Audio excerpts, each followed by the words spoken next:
How to verify your account on Bitget. Hey everyone, welcome back to the video. In today's tutorial, I'm going to be showing you guys how you can verify your Bitget account. But before that, we're getting started, make sure to like the video down below and subscribe to the channel. So the first thing that you need to do is go ahead and open up your Google Play Store and make sure that you have the app. Once you have installed the application, all you have to do now is open the application and make sure that you are logged into your account. Now, if you already haven't verified, you will see this big verify button on the top of your screen, or you can just head over to your profile like this. It says unverified, so just tap on that and it will ask you to verify your account. Now, to verify you, we will be needing a government issued document like your passport, citizenship, or your driving license. And make sure you will have to complete the facial recognition verification as well.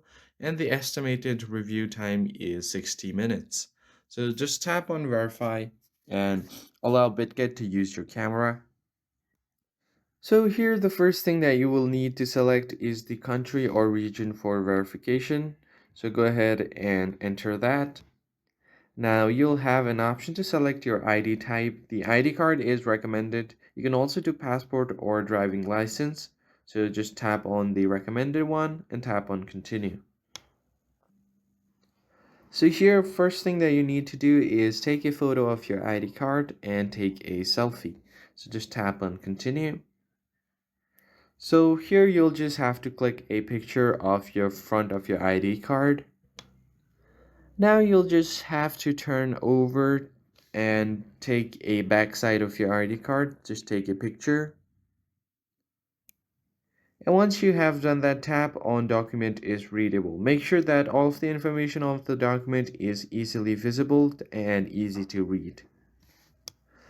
After you have done all of that, it will be asked to take a selfie, and once you take your selfie, it will take 60 minutes to up to 120 minutes, that is 2 hours, and your verification will be completed. That's pretty much it. I'll see you guys on the next one.